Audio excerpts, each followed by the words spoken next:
मैं बेदारी और बिशारत के 7वें दिन आपको खुशामदीद कहता हूं। आज मैं आपसे इस मौजू पर बात करना चाहता हूं कि बेदारी और बिशारत में शागिर्दियत का क्या किरदार है। मैं समझता हूं कि यही एक सबब है कि हमें बेदारी का तजर्बा नहीं होता।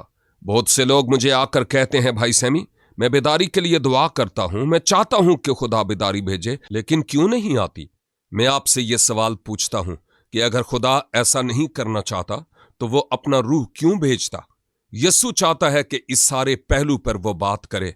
उसने कहा कि तुम पुरानी मशकों में नई मै नहीं डाल सकते, क्योंकि पुरानी मशकें फट जाएंगी और सारी मै बह जाएगी।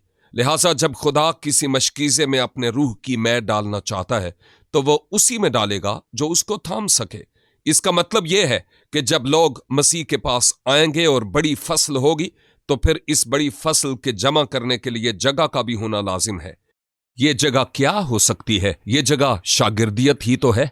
शायद बहुत सारे लोग ये बात सुनकर हैरान हों कि मैंने मिस्र में सबसे बड़े हुजूम में कलाम सुनाया, जहां 1.5 लाख के करीब लोग रोजाना कलाम सुनते थे। हमने ये कैसे किया? टेक्नोलॉजी इस्तेमाल की, और 650 के करीब मुख्तलिफ मकामात थे जहां लोग जाकर वीडियोस के जरिए कलाम सुनते थे। ऐसा मुल्क जहां ज्यादातर मुसलमान हैं, हजारों की तादाद में लोग मसीह के पास आए। खुदा ने बड़े जबरदस्त तरीके से काम किया। उसके इस तरह के काम करने की एक और वजह भी थी कि मिस्री ईमानदारों ने शागिर्दियत की छोटी छोटी जमातें कायम कर रखी थीं। जो लोग मसीह के पास आते थे उन्हें अगले 27 घंटों के दौरान छोटी छोटी शागिर्दियत की जमातों से मुतारफ करवाया गया, ताकि यीशु मसीह पर ईमान लाने के बाद वो तरक्की पा सके। खुदा ने बड़ी कसरत से काम किया और इसकी वजह यह थी कि उसका इन मशकीज़ों पर भरोसा था और शागिर्दियत ही वो मशकीज़े थे। अगरचे मेरी खिदमत मुबशराना रही, लेकिन मुझे याद पड़ता है कि एक दफ़ा मैं जर्मनी गया ताकि कोहां बैप्टिस्ट चर्च में जो एक छोटी सी कलीसिया थी पासबानी खिदमत करूं, जहां पर अमरीकी फौजी रहते थे। इसके बाद मैं रोस्टर बैप्टिस्ट चर्च का पासबान बन गया। मैं वहां पर देखता था कि लोग चर्च आते और जाते हैं, आते और जाते हैं।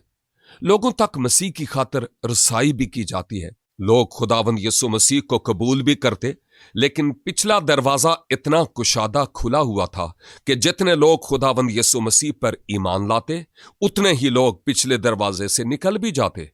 मैं सोचता था कि आखिरकार ये मामला क्या है। मैंने एक शख्स को शागिर्दियत के बारे में बात करते हुए सुना और एक सुबह में उठा और कहा कि अगर कोई ऐसा शख्स हो जो मजीद सीखना चाहता हो कि खुदा के साथ कैसा चला जाए, तो मैं उसको सिखाना अपने लिए शर्त समझूंगा, और अगर कोई खातून सीखना चाहे तो मेरी अहलिया उसकी मदद करेगी। हमने जुमेरात की सुबह एक मीटिंग का आगाज किया और मेरी मीटिंग में भी तकरीबन 20 लोग थे और मेरी अहलिया की मीटिंग में भी 20 खवातीन थी। हमने इन खवातीनों हजरात को बहुत ही बुनियादी और शख्सी सी बातें सिखाना शुरू कर दी कि दुआ में कैसे वक्त गुजारा जाए, कैसे खुदा के साथ चला जाए, बाइबल मुकद्दस का मतालिया कैसे किया जाए, वगैरह वगैरह। चुनाचे वो खवातीनों हजरात रूहानी तौर पर तरक्की पाने लगे और यूं बिशारती मुहिम शुरू हो गई। ये कब हुआ? जब वो मसीह में बढ़ने लगे। वो किसी के कहने पर नहीं, बल्कि फितरती तौर पर दूसरों को मसीह से मुताल्लिक बताने लगे।